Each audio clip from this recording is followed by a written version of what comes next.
people don't like to talk about death. They actually do a lot of the time if they're approached about it in the right way. And people will tell you kind of their deepest feelings, their deepest loss, their most recent interaction with death, the funeral, someone they know died. And people really appreciate the willingness to have that conversation in a way that's not shame-based or uncomfortable, that frankly just comes down to listening. Yeah. Hey there, fellow rebels. Welcome to #ActuallyICan, the podcast where we say a hearty hell yes to designing life on our own terms. I'm Katie Ripp, a lifestyle coach, business mentor, and serial entrepreneur, here to guide you through the wild ride of defying what society expects of us and embracing our authenticity. On this show, we dive deep into taboo topics like death, money, spirituality, entrepreneurship, unapologetic self-care, and personal development, all while swearing and laughing along the way. Expect down and dirty conversations, plenty of humor, and a whole lot of exploration, leaving you feeling empowered to be your truest self. Whether you're craving a good laugh, seeking unconventional self-care tips, or simply looking for some camaraderie, you've come to the right place. We only get this one short life, so buckle up and let's design yours on our own terms. Ready to dive in? Let's go.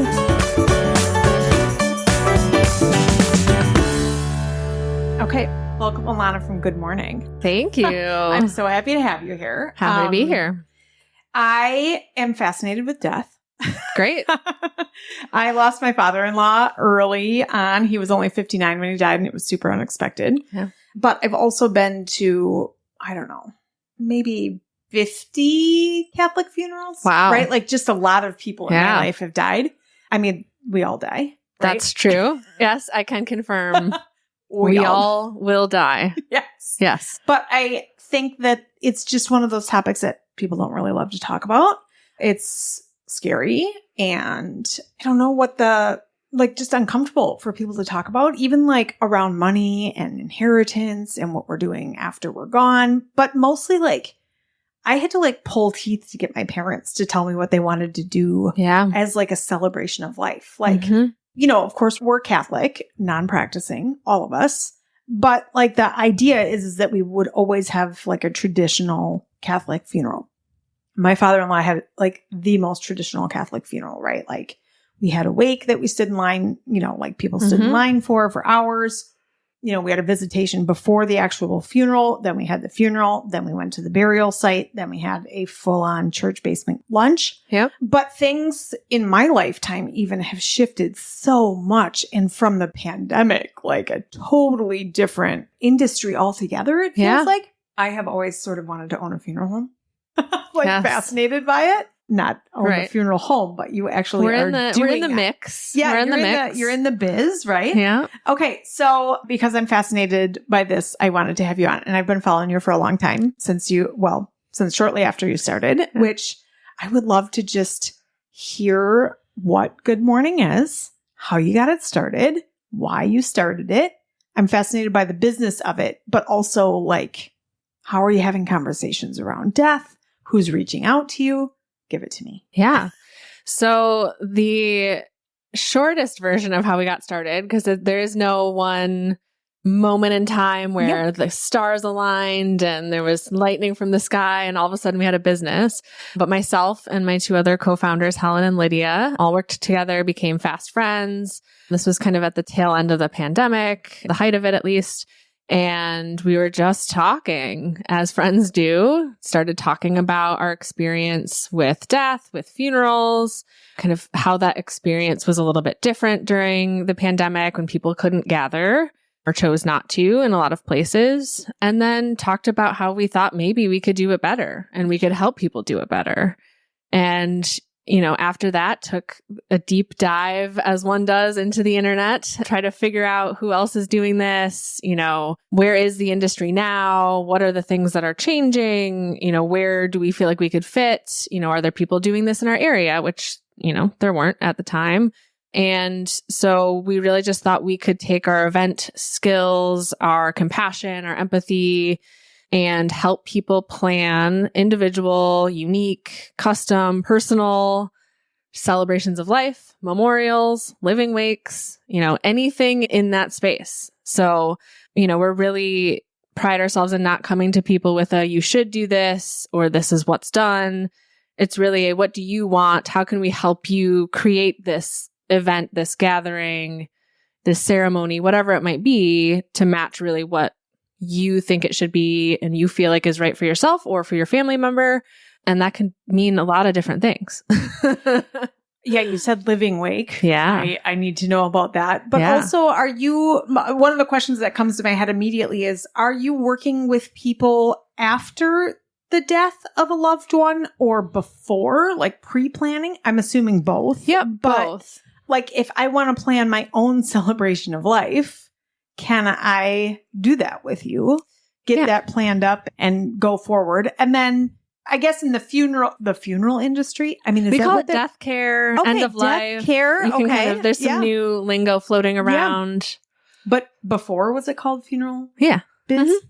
So that industry is like an immediate, urgent industry, right? Like somebody dies and then the funeral home is like the next call, right?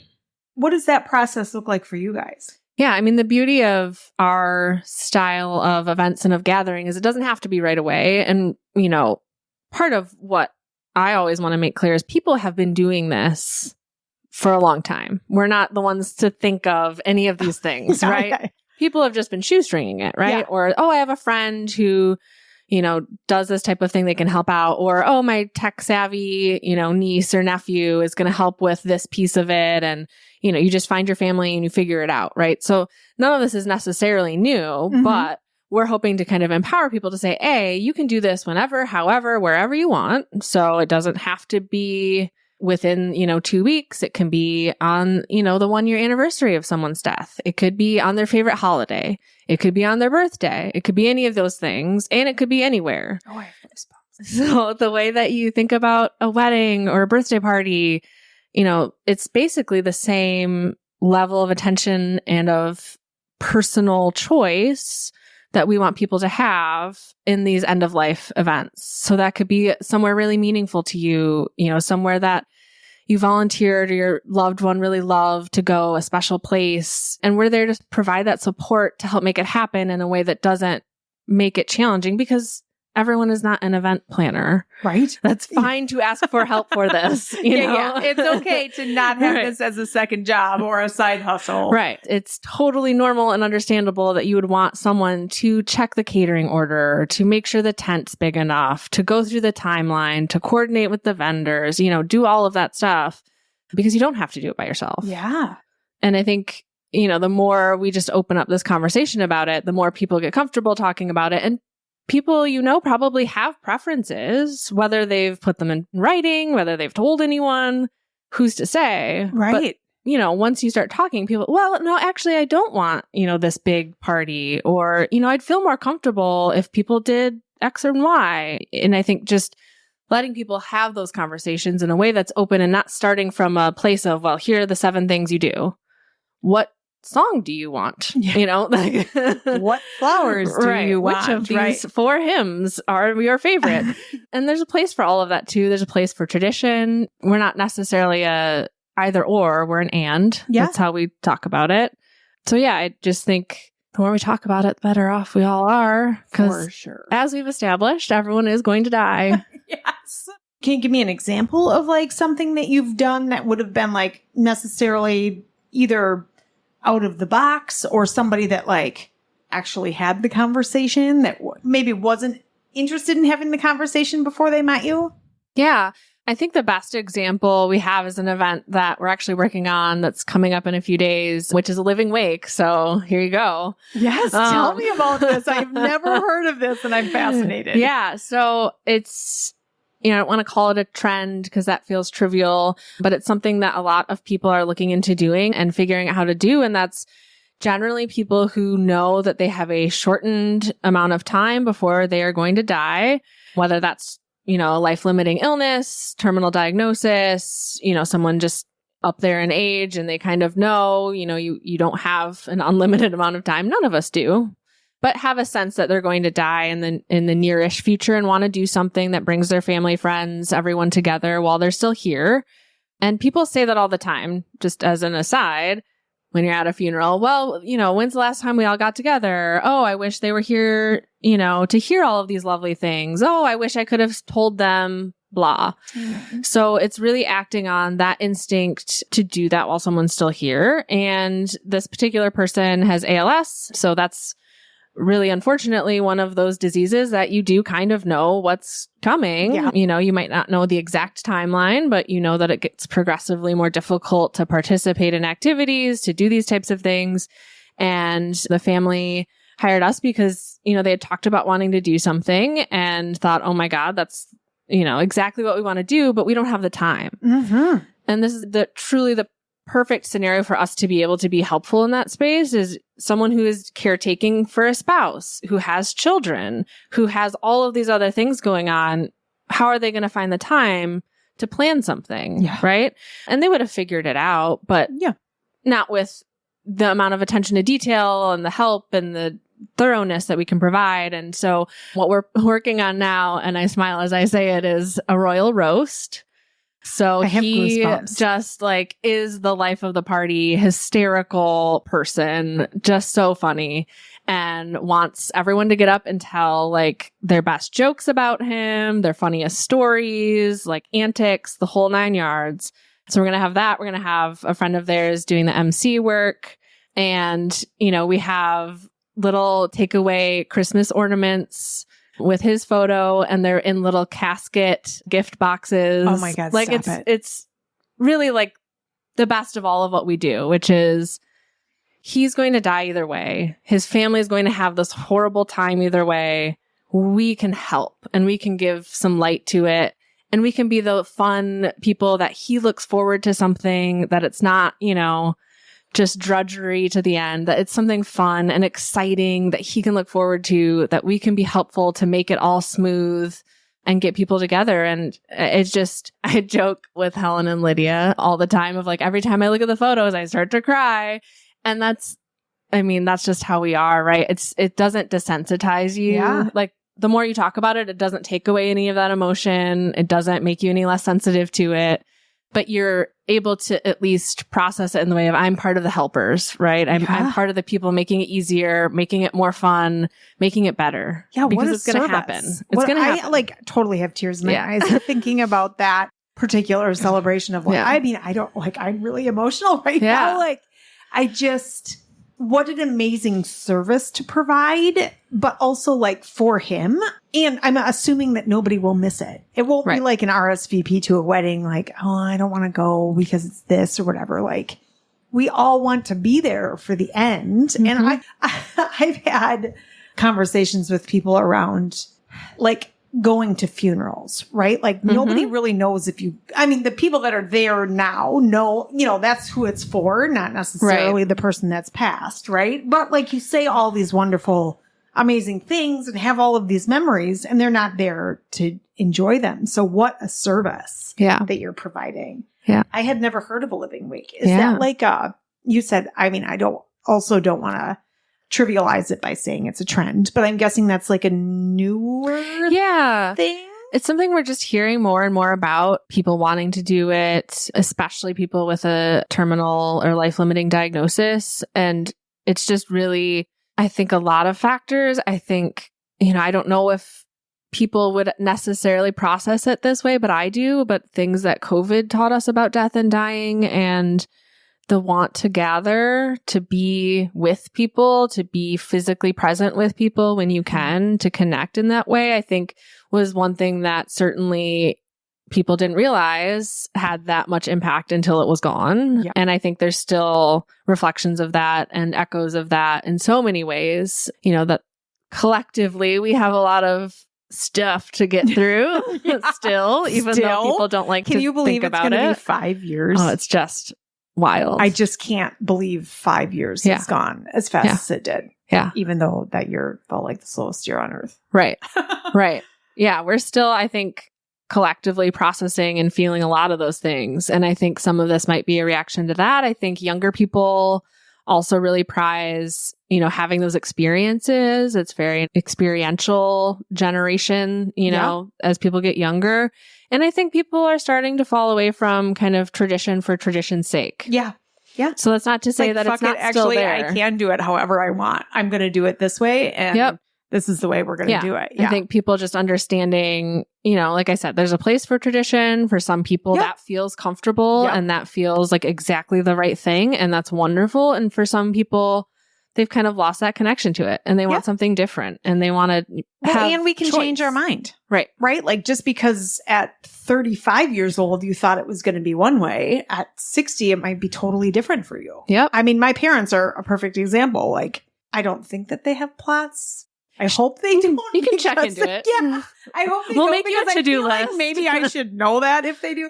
I don't think they do. But, probably 25 years ago when they were married, that was going to be the thing. They were going to have a traditional Catholic, ceremony. And then we've talked about it and it's not what they want now. So things can change and it's okay to be that way. And again, there's a place for tradition too. And if that is your thing and you still want to do all of the things that, traditional religious ceremony does, great. Just like, my big platform right now is just like, know what you want to do and just do it. Right. Because nobody else is going to do it for you. Yeah. So if this is something you want, then do it. Yeah. And we talk about, I feel like I should trademark this phrase, social permission. Yes. We're here to help give you that permission that says, oh, I kind of had this thought and, I wasn't sure, is that something people do? Yes, people do it. We'll help you do it.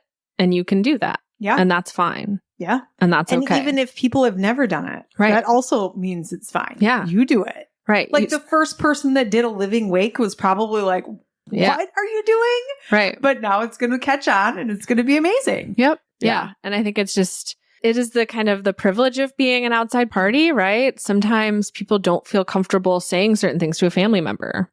There's all sorts of relationships and background and messiness. Some people have the urge to protect their loved one. Well, I don't want to burden them with talking about my death. And that feels scary in this way, but they might say it to someone that they haven't met before who's asking them the right questions. And that's a great place for us to be, which is, we just want you to get what you want. We're here to help that happen. We're not worried about, the internal politics of family, friends, all that messy, lovely stuff. We all know we all have that. Yep. So everyone has it. Yeah. So we're just here to kind of be that, open book and open ears and be helpful. Yeah. Tell me about the business part of it. So there's 3 of you, which is always, like I said, I work alone. It's better that I work alone.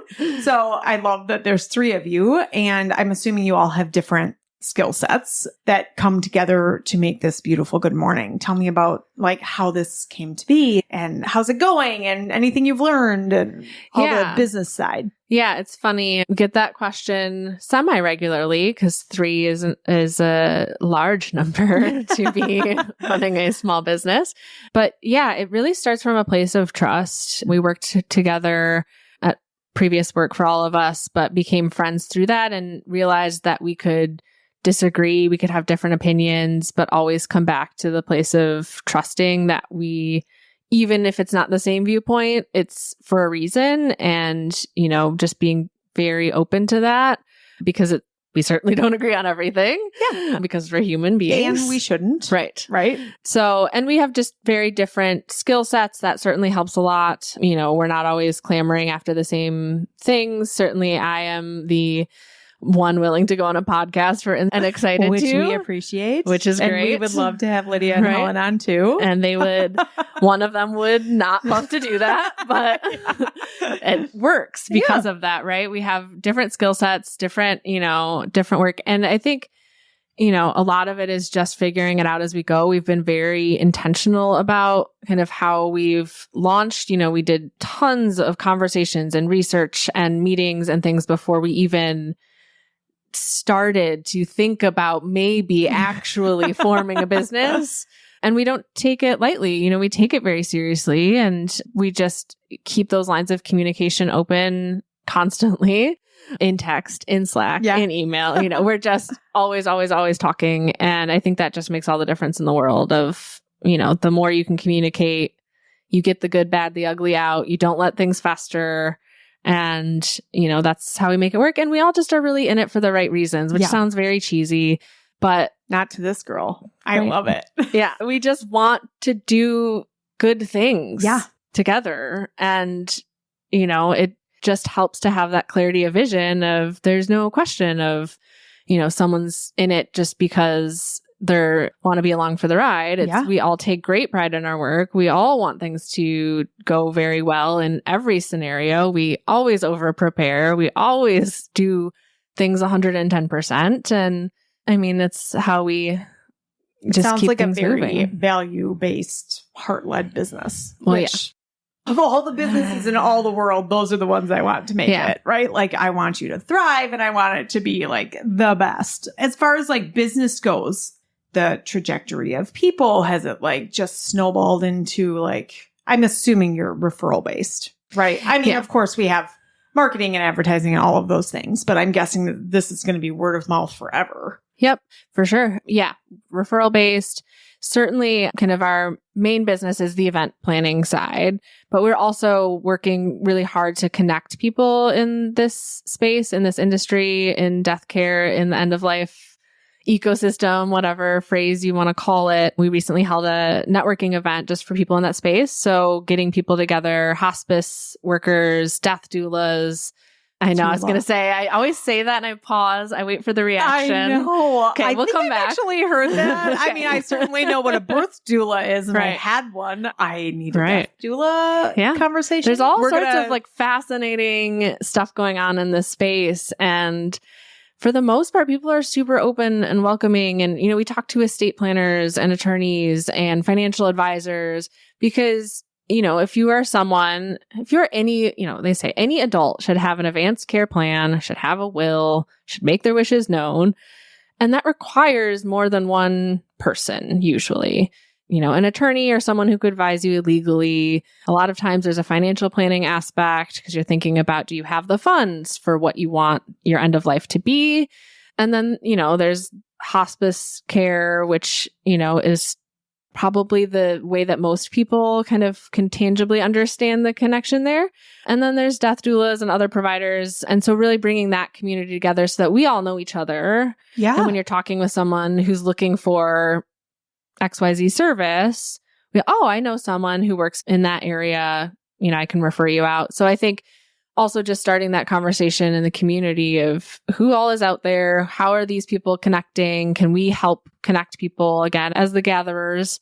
We're just excited to see where that leads to because it feels like a gap in this space. And some other states have, formal entities, collectives, nonprofits that help kind of connect everyone. But we're hoping to make that happen here in a way that benefits the people who need the care in whatever way they need the care. We all need the care. Right. Like eventually we're all going to need the care. Right. It's the kind of thing, and it's like people don't like to talk about death.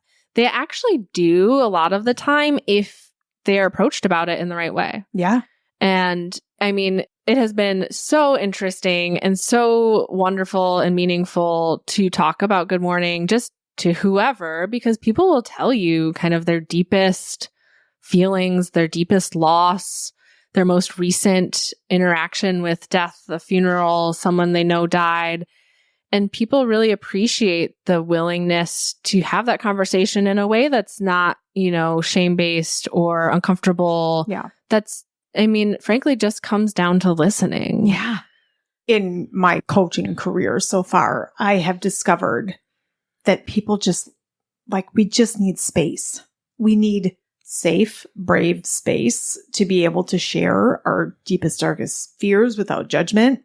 One of the things you said before was, collecting all of these or curating all of these basically heart-led business owners that will help with estate planning, that will help with financial planning, that will help with, death care and after life care and, leaving things, leaving a legacy and that sort of thing. I'm fascinated by that outside of the podcast. However I can help with that, I want to be involved. Like, Of course. tell me how to do that. I love that so much. Well, first of all, how'd you come up with Good Mourning? I love it. Thank you. I mean, it's so good. It was definitely, I think, from what I recall, we've been playing with a bunch of different names, trying to get the right tone. It's tricky. It's tricky for any business, but in the death space, you know, throwing parties, it's kind of a confusing brand identity. So I think it was just kind of through those iterations, and I was in my basement playing with my son, and I remember sitting up and going, ooh, we've got it. We've got it. I've got it. Let's do it. And yeah, so that's, I mean, and that really does encapsulate what we want to provide. It, you know, it can be good. Yeah. We talk about, and you know, in the industry, in the space of death care, a good death. What does that mean? Right? You know, what does that mean? One with comfort, one with care. I look back kind of at my formative experience with death, and that was growing up with parents who worked in hospice and palliative care. My mom also worked in the ER. So just a lot of real life stuff that I was being exposed to. And my grandpa actually lived with us for the last several years of his life and had a home care person come in, help him with everything. But, you know, we were around too. And he died peacefully in his bed, being cared for. And, you know, I look back and he was 94. So like he lived a good life. It wasn't traumatic, you know, and it was something that didn't register at the time. I was a teenager, so wasn't necessarily thinking huge thoughts. Yeah. But I look back and think about, well, that feels like that was done right. Mm-hmm. You know, that feels like he lived his life. He was cared for to the end. He wasn't alone. He was comfortable. And then for him, it was a traditional funeral, but you know, back in his hometown and at the church that he helped build and, you know, these wonderful things and with family. And that's, I think, what we would all hope for, given the option. Not that we get, you know, we choices. don't get the option, right? But sometimes we do. And I think that's just important to think through. And anyone who works in this space, I mean, my parents, you know, anyone else I've talked to, they understand what that means and they understand kind of the alternative, right? That's the thing we're trying to avoid is the traumatic or not cared for or lonely death that, again, when asked, I don't think anyone would choose that, right? You don't always get a choice, but being more mindful about the things we do have a choice about. Yeah. This sounds so weird. Who's your ideal client? I think the ideal client is just someone with a mix of I know what I want and I'm kind of along for the ride. Okay. So having some basis of maybe they know they want it to be in this special place. Maybe they want a backyard party, let's say, right? But they're also open to us coming up with some ideas and saying, well, what if you did this? Would you be interested in, you know, this type of ceremony or a way to tie things together? Or, you know, for the Living Wake, we're doing a little photo opportunity with a custom little tombstone that has his name on it because he thinks it's hilarious. So like things like that where we can build together is kind of the most fun for us. And I think for the client because we're able to elevate, right? Take that idea and add something or take it in a new direction or find a way to do it in a way that feels, you know, like what they're kind of starting to think about, but we're adding to it in a way that feels collaborative. And I think, again, it helps to have some starting point, right? Yeah. Got to start somewhere. Yeah. But I think being able to build that together and kind of have that creative collaboration is where the most fun and the most magic can happen for people. Tell me about like your services. Like what does that look like? Because I know because I looked. But tell our listeners about your services. Like what does the process look like? Are there different processes for someone who wants to plan their own versus somebody who's planning a celebration of life for somebody else? Yeah. So we can kind of, in terms of scope of service, we can do anything from full service planning. So that's from beginning to end, helping, you know, I have a design background, so I'll help design programs and signs and get things printed and do all the vendor management, find catering options, get everything quoted, help with the budget, RSVPs. We can do it all the way down to if you just need a couple of people to attend that event and help make sure things go smoothly, we're happy to just do that too. So it kind of depends on where the need is, but we first, have an intake call, figure out where is the need, what do you have covered, where do you want coverage, and then kind of build custom from there.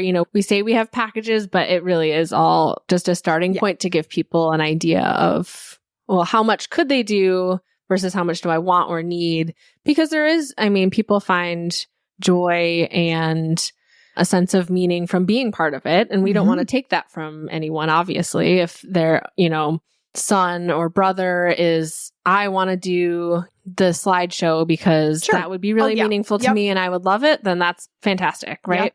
But for someone that's like, well, I just simply can't care about the catering. Great. We will care about it for you. So I think there's just a lot of that back and forth of there's no kind of set plan or process from that perspective of it really is just where are those gaps that we can help kind of fill, and then how can we guide you through? And that truly just depends the size of the event, the timing, because, sometimes people do want to have something kind of closer to that person's death. If it's kind of that, you're thinking of that traditional scenario, right? Someone has died, they're making arrangements for, the body, and then they're thinking through a celebration and they want to have it kind of within a month. That's going to change what we can do, right? And we try to be upfront about that versus my parent died during COVID and we need to still kind of do a ceremony and have an event to commemorate that. Well, we can be a little more flexible and, guide that with more time and intention. But yeah, that is kind of the beauty of it is we're just very adaptable and can plug in where needed and hands off where wanted. And again, just really listening. That is just the number one thing of trying to leave that door open to people and then help them walk through it and figure it out. And it's, family dynamics can be complicated, right? We try to figure out, who's kind of the money person, right? Like someone, even if they won't say it, someone has an opinion on the budget, right? For sure. So that's a huge question. If we're going to talk about death, we also need to talk about money. Yeah. Not necessarily in that order. Right. But it's there. It's an important thing, right? None of this is free as much as I wish it was. We talk about that too. It's a privilege. Right? Not everyone has these options. Not everyone can throw a big party. Not everyone can pay for all the things that they want. But we also encourage people to find those little ways to find ceremony, which costs nothing, to, hold a moment of silence, to plant a tree, to, go to a special place and read a poem. There's all sorts of these ways that people can honor someone that don't cost anything or cost very little. So. Hello, my friends. It's Katie here. If you're feeling stuck or searching for more purpose in your life, I have something special for you. My new book, Midlife on Purpose, is out now. It's all about embracing midlife as a time for growth, joy, and living authentically. Packed with worksheets, tools, reflections, and trackers, this workbook is your guide to rediscovering your passions and creating a life you love. Whether you're navigating career changes, personal challenges, or simply seeking more fulfillment, Midlife on Purpose will inspire you to live boldly and with intention. Get your copy today and start your journey to a more purposeful life. Available at katierip.com and Amazon. Pre-planning stages? I want to plan my own celebration of life. I'm 46. I have no plans of dying anytime soon, but I want to take care of it so my kids don't have to take care of it eventually. Is that something I can pre-plan, prepay, done? Hey, you call Alanna, Helen, and Lydia. When the day comes, here's their information. Yeah, it's complicated, right? Yeah, right? Because we don't know what's going to happen. Hopefully 40, it's 40 years from now. Exactly. Yeah. But we're happy to kind of come up with the outline. And we've talked a lot about how do we make this work for people, because it is tricky to prepay, pre-plan for things, right? So we don't necessarily want to have any prepay for our services or contracts with vendors or things that might not make sense in the future, but we are happy to sit down and go through and detail out what that looks like and give your family, your friends, whoever, that more specific roadmap of what exactly you were trying to create for them. And I think that does so much for people beyond having a burial plan or a cremation plan or whatever that looks like. We've talked with plenty of estate attorneys, and one said to us, which was so fitting, of people will say cremation, no funeral, big party. But that's a lot of question marks, right? So many. Right. So we can absolutely help narrow down what does big party mean. Right. And that might look like, having 2 or 3 options for a venue. Yeah. Or, what's really important is that we get all of these people that we'll list out. Here's kind of an invite list to work off of, but it doesn't matter to me what you guys eat. Yeah. Like, choose something you want. I don't care. Yeah. Right. So I think filling in. I definitely want a taco truck at my. Right. at my exactly. Because some people care about food. Some people don't. Yeah. Some people care about the music. Yeah. Some people it's don't. Kind of like, it's not that different from a wedding. Yep. It's really not. Really not. It really isn't. Yeah. I care about flowers. People cry at both. So we have a stash of tissues. That is something we keep on hand, so you don't have to worry about it. Yeah. But I think just filling in the gaps of feeling like you have participated in a way that makes your family feel comfortable taking it the rest of the way. Yeah.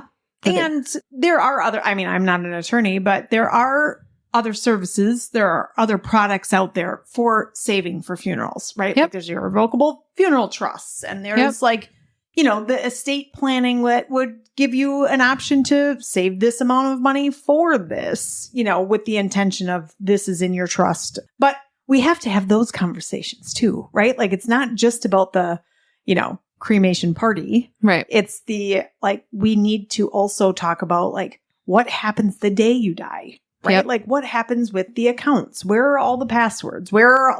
Who's getting what? What's the next step? Yeah. So my dad is a financial planner, and over the years of, my childhood and all the way beyond, he sold life insurance for a long time. And so has seen sort of the ugly side of what happens when people die and either do have a plan or don't have a plan with their money. But it's not usually the money. It's not usually the big amounts of money. It's the friggin' dining room tables, right? That nobody talked about, that we didn't know that was going to be the thing that broke an entire family apart. So having those conversations beforehand is extremely important. And there's a whole, and I talk about the industry changing and growing. There's a whole new service that, we've met with people who do this called after loss professional service. It's basically admins for someone going through finding all of the accounts, sending the death certificate off to 10 different places to prove that this person has died, going out to the banks and figuring out where were the accounts, how do we close them, what social media do they need shut down. It's a lot of just stuff. Yeah. And I'm not organized enough as living human to be able to put that all together now to have somebody prepared when I go, right? It's a big job. Yeah. But also you have to make sure that you know somebody and trust them, because somebody that will that sort of after loss coach, after loss admin, whatever they're called, that could be a really vulnerable state to be in, and then hire somebody you don't know. Right. Or hire somebody that doesn't have great intentions. Right. Because, there's a whole bunch of vultures out there too. Right. So. Yeah. And that's where we talk about this of the best gift you can give your family is preparing for these things. It will happen, whether it's, I feel like I should knock on wood, in 5 years or 50. It's going to happen. It's going to happen. That's the one thing we know. And that's part of why people get so uncomfortable about it, right? They don't want to think about their own mortality. And I get that. Yeah. I'm sure everyone has some level of denial. But if you think about the family, the friends, the people who will be left to take care of those things, you want them to be cared for in that way, that they have a plan, that they know that you don't have to guess, well, what would she have wanted? I don't know. And then there's an argument between people, right? One sibling thinks she wanted it this way and the other one thinks she wanted it that way. And then the in-law is no, she told me over pizza one night that she wanted it this way. Right, exactly. The more guidance you can give, the better. Yeah. And, I think, again, that's just part of what we want to get people talking and thinking about to their comfort level, and happy to meet people where they are. But just, knowing that, again, the difference between having a plan and not having a plan is huge. And even if you're not there to see it, just knowing they're okay, they have a plan, I did my work, it makes a huge difference. Best resources for people right now? Yeah, there's a lot online, and like a Grace obviously is a big hospice provider. They also help with advanced care planning. They do free seminars on that, which I've gotten just to give you like the starting point of what does a will look like? Yeah. What does an advanced care plan look like? But really find professionals that you trust. And that again goes back to the word of mouth, right? I'm positive most people, if you ask someone in your life that you trust, have you worked with a lawyer? Is there an estate planner you trust? Is there a financial advisor? Someone will have a reference for you. It's truly pretty easy to find good providers that you're comfortable with. You guys have a resource list, like a preferred professionals list? No, it's something we need to work on for sure, because it is like kind of where do I start? I guess I'll go to Google. Yeah. But that's part of where we're hoping that kind of collective network can come into play, where we all build trust with each other and then understand here are the people that we trust, that we work with, and that we feel comfortable referring people out to. Right. It can start with cremation and a party, right? But then let's get all the other right. Exactly. What's all the other stuff that we can figure out, because it's a lot, and it's not like exciting to be doing that stuff for most people. I'm excited about it. I'm like, great. Yeah, now I will say I am the person that needs a will. Yeah. Right. Like we need an estate plan. We need a will. We need a trust. We've got like 10 businesses that are just like floundering out here, and we're just hoping we never die. Right. But that is not the case. So you have motivated me to get your resource list. Yeah. And tell me who to go to. Yeah. Which brings me to, how do people find you? What's the first step? Where can they follow along, get some resources, get some help from you guys particularly? Yeah. We're on Instagram. We're on LinkedIn. We're on Facebook. Instagram's probably where we're most active. That's at Good Mourn. Don't forget the U. Yes. I always have to say that. And our website, goodmourn.com, has our email addresses. Obviously, reach out to me. I'm happy to, chat about anything, our services, what we can be helpful with, what we refer people out to, other services, and happy to just be that starting point for folks who are curious and want to talk more about it and need a listening ear. Yeah, I love that. Big plans for Good Mourning? Yeah. What are the big, hairy, audacious goals for you guys? I mean, we would love to be, I don't know if I want to say national, but we'll say it. Yes, you say it. We'll say it. We'd love to be a national resource for event planning and work with people all over the country. I think in an ideal world, we find a way to work with funeral homes as an extension, as a referral from them. That's a complicated landscape, but again, in that we truly mean we are an and service. We're not an or service. So being able to build that connectivity between service providers is really important to us, where families and people feel like they can go to someone and we'll hear the 4 other places that you should contact to get a full scope of what you want. I am a firm believer in collaboration over competition, right? Like there's just enough to go around, and you cannot emphasize enough of the abundance of this particular space, because everybody is going to die, right? Yep. Like you look at the baby boomer generation, that's what is kind of happening now, and it's not going to stop. So ever. The better. Like people are never, ever going to run out of this part of it. Mm-hmm. It's just, can we get people more prepared to really leave a legacy of care for their family members, right? Because really it is the people that are left behind that have to do the admin, the death certificates, and I've said this on a couple of different podcasts, but the biggest gift my father-in-law left, and he had no idea he was going to die. It was just a fluke, right? Like he went in for heart surgery and it was just a fluke that he died. He just had a complication and he was gone the next day. But he had everything prepared. Everything. Passwords.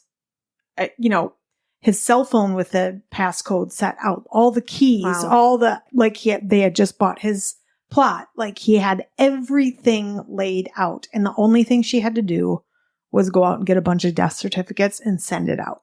I mean, everything was done. It gives me goosebumps. What a gift. Yeah. And something that could have taken 6 months or a year. Right? Because you're also mourning and grieving on top of all of that. You're not, and it was super unexpected. Right. So it was like nobody could really wrap their heads around it anyway.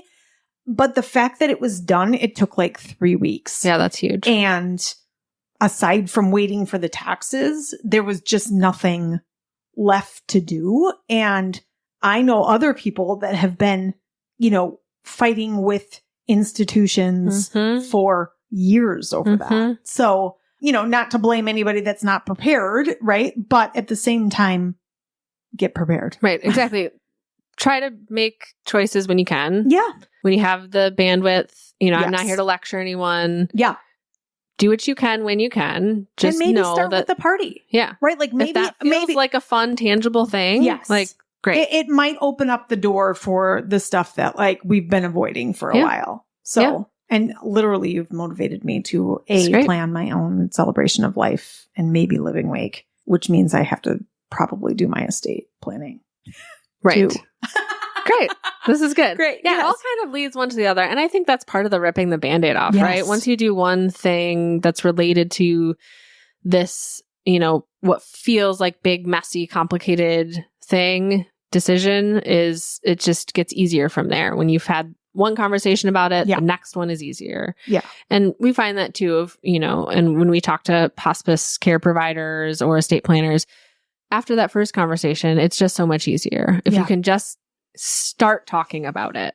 I mean, really with any taboo subject. Yeah. Let's and it's almost like you just like take the shame off of it. There's like a weird, like a layer of shame or guilt or fear or whatever it is. And if you can just take that layer off, it just opens the door for the rest of it to be like, oh, this makes sense to talk about actually. Right. You realize that, oh, I'm supposed to be doing this. Yes. Yeah. Like we actually are all going to die. I do need to take care of these decisions and this work. So, I mean, the sooner you start the conversation, and whether that's just looking around online, it doesn't even have to be a conversation, right? It can just be researching, do I know funeral homes in my area, or where do people get cremated in this area? Because you don't have to go through a funeral home. There's a cremation society. There's a tip for you.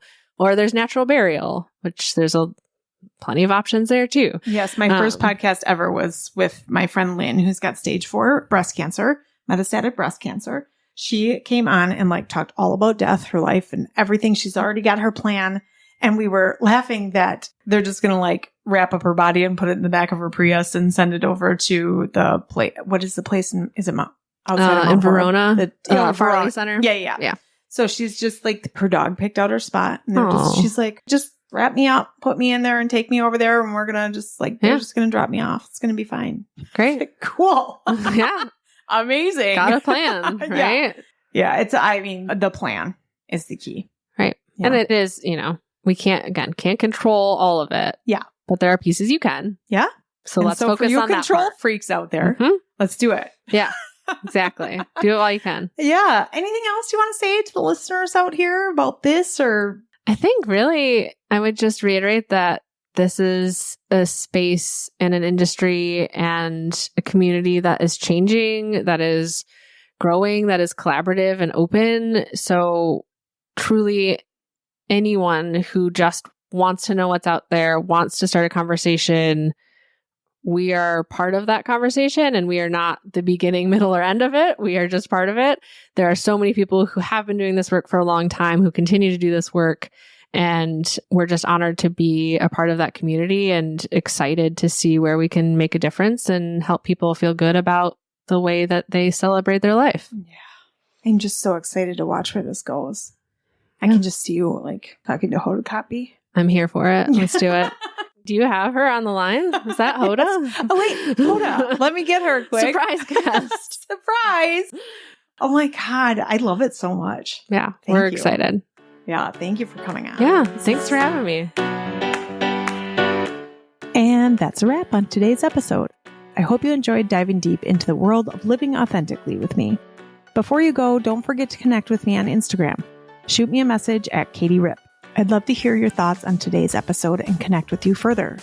And remember, if you want more details on today's episode, or just want to explore more about designing your life unapologetically, head on over to my website at katierip.com.